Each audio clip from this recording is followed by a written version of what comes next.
a story for the Washington Independent. I cover the environment for the Independent, and when I was talking to scientists and residents in this area, and that's when I started hearing about disease clusters being linked to coal ash dumping, or a suspected link between contaminated water and disease clusters, and that's when I heard about polycythemia vera, which is an extremely rare form of bone marrow cancer.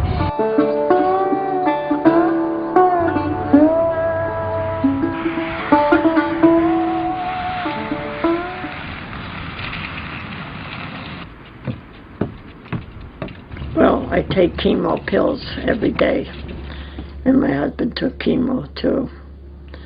In 2000, he was diagnosed with polycythemia. A year later, I was diagnosed with it. We both had bone marrow tests, and it was proven that we actually have it. And from then on, we started to go downhill.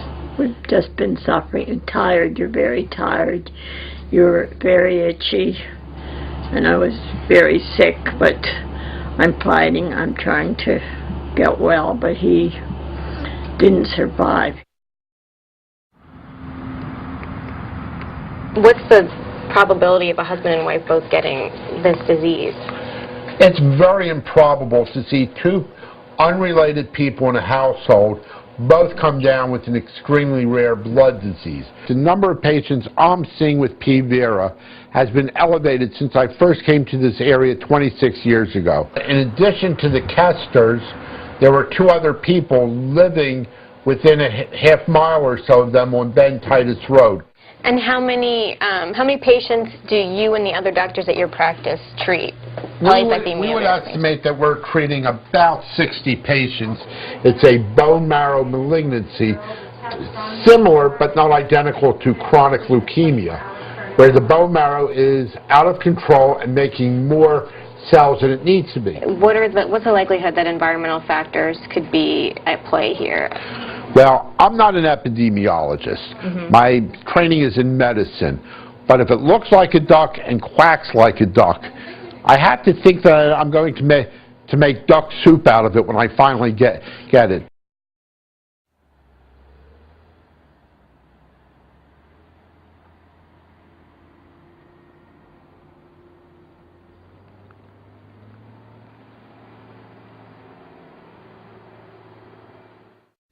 What does the community think the cause is over the years? I mean, what do people talk about? Them chemicals coming into our well. It was tested 3 times. And what was found in there? All kinds of junk.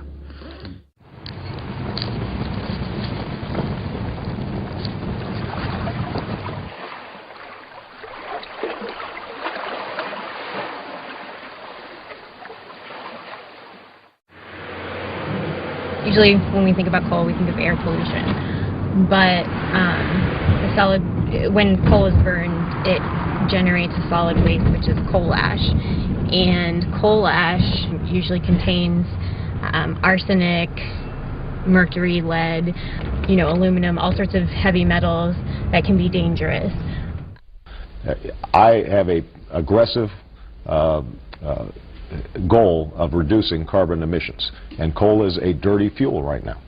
But if we can figure out how to sequester carbon and burn clean coal, we're the Saudi Arabia of coal. I'm confident with technology and with widespread use and the innovation of America, we can have clean coal technology. Clean coal technology says if we put it up through the smokestacks and we reduce the air emissions, it's clean coal technology. Well, that's hogwash, because you're not destroying the contaminants, you're just concentrating them in the fly ash.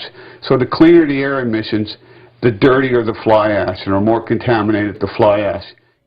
We're committed to a future in which our most abundant fuel, coal. They have commercials on TV constantly telling us how clean their dirt is. But we've made a commitment to clean.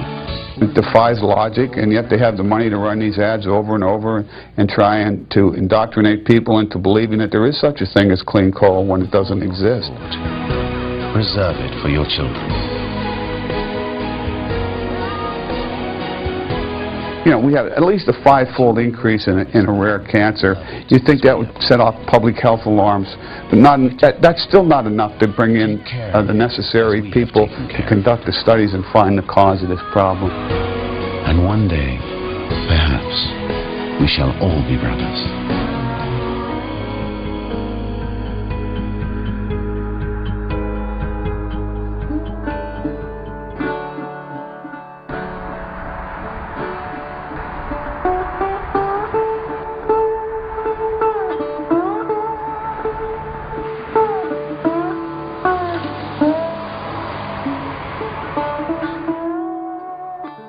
We talked to the coal plants in eastern Pennsylvania, we talked to Northeastern Power, and they said that they were under the impression that the EPA had ruled out a link between cancer and coal ash dumping, which research shows that there can be a risk.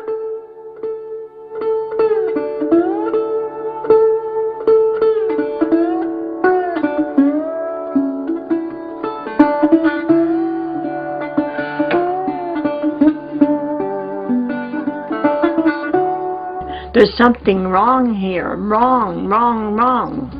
And my husband died for this.